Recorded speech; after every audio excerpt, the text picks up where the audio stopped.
அப்ப சொல்றாங்கல்ல, இதுக்கு முன்னாடி என்ன சொன்னாங்க? நோட்டா கட்சி. அவங்க தானே சொன்னாங்க. இப்ப அந்த புத்தி வந்திருக்குல்ல அவங்களுக்கு. இதுக்கு முன்னாடி என்ன சொன்னாங்க? நோட்டா கட்சி. கூட்டணிக்கு வந்து பாரதிய ஜனதா கட்சி கொடி பிடிக்க கூடாது, கொடி இல்லாம 2019 தேர்தல் பிரச்சாரத்துக்கு வரணும், தேர்தல் பிரச்சாரம் நாங்களே பண்ணிக்கிறோம், நீங்க சும்மா இருந்தா போதும், 5 சீட்டு வாங்கிட்டு கூட்டணி, இதெல்லாம் சொன்னது யாருங்க? நோட்டாவை தாண்டி வருமா? 3% தாண்டுமா? இன்னைக்கு அதிமுக என்ன சொல்றாங்க? நாங்கள் ஒன்றாக இருந்திருந்தால் ஜெயிச்சிருப்போம். அது சொல்றதுக்கு இத்தனை வருஷம் ஆச்சாங்க. அது சொல்றதுக்கு இத்தனை வருஷம். இதையே முன்னாடி சொல்லுங்க, இதையே முன்னாடி சொல்ல. பாரதிய ஜனதா கட்சிக்கு தமிழகத்திலே தலை நிமிர்ந்து நடக்கும் அளவுக்கு எங்களுடைய தொண்டர்களுக்கு மரியாதை வந்திருக்கு. அது பெரிய விஷயம். ஒரு தொண்டனுக்கு ஒரு கட்சியில மரியாதை தர.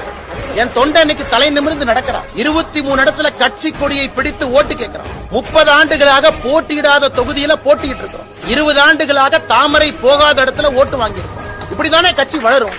ஒரு கட்சி படிப்படியாகத்தான் வளர முடியும். எனக்கு கொடுத்திருக்கக்கூடிய வேலை இந்த கட்சியை வளர்ப்பதுதான் என் வேலை. இன்னொருத்தரோடு அனுசரையாக இருப்பது என் வேலை கிடையாது. எனக்கு மோடி அவர்களாக இருக்கட்டும், தேசிய தலைவர்களாக இருக்கட்டும், எனக்கு சொல்லிக் கொடுக்கிறது இந்த மைதானத்துல இப்படித்தான் விளையாடணும்னு சொல்லி அனுப்பியிருக்காங்க. அந்த மைதானத்துல கட்சி இப்படித்தான் விளையாடும். ஒருவேளை அனுசரணையாக வேண்டும் என்ற இந்த கட்சி நினைச்சா இன்னொரு தலைவரை போட்டு அனுசரணையா போய்க்கலாம். ஆனா அண்ணாமலையை பொறுத்தவரை இந்த அரசியலை செய்ய வேண்டும் சொல்லியிருக்காங்க. அப்படித்தான் செஞ்சுக்கிட்டு அதுக்கு மக்கள் தீர்ப்பு கொடுத்திருக்காங்க.